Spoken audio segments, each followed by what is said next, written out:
30-35 ఇయర్స్కే నడుము నొప్పి మోకాలు నొప్పి అనుకుంటే ఒక 60-70 వచ్చేసరికి లైఫ్ ఎట్లా ఉంటుంది అనుకుంటున్నావు?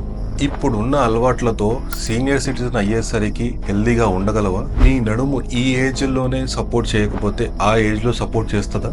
నువ్వు ఇప్పుడే ఒక 2-3 కిలోమీటర్స్ పరిగెత్తకపోతే 60 వచ్చేసరికి ఏం పరిగెడతావు? అసలు వాకింగ్ స్టిక్ హెల్ప్ లేకుండా నడుస్తావా? ప్రతి బిల్డింగ్లో లిఫ్ట్స్ వచ్చాక స్టేర్స్ ఎక్కడం చాలా మంది మానేసినాం. ఒకవేళ ఎక్కినా రైలింగ్ పట్టుకొని మరీ నడుస్తున్నాం. ఇప్పుడే ఇట్లుంటే 60 ఇయర్స్ వచ్చేసరికి పరిస్థితి ఏంటి? ఈ క్వశ్చన్స్ అన్ని హైపోథెటికల్ గా అనిపించవచ్చు, కానీ trust me, they are not. Time is running out brother. Years ఇట్లనే అయిపోతున్నాయి. కరోనా వచ్చి ఒక 5 ఇయర్స్ అవుతుంది.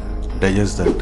ఓల్డ్ ఏజ్ లో ఖరాబ్ అయిన హెల్త్ ని బాగా చేసుకోవడం చాలా కష్టం బ్రదర్. హెల్దీగా ఏజ్ అవ్వడమే నీకున్న ఒకటే ఒక ఆప్షన్. హానెస్ట్ గా ఒక 60-70 ఇయర్స్ వచ్చేసరికి నీ లైఫ్ ఎలా ఉండబోతుందో ఊహించుకొని కమెంట్ చేయి. ఒకవేళ ఇట్ నచ్చితే you are doing well, else you need to fix your life brother. ఒక మొగోడిగా తన ఫ్యామిలీ ఫిట్నెస్ అండ్ ఫైనాన్సెస్ ఎట్లా మాస్టర్ చేయాలో చెప్తాను. ఫాలో మీ.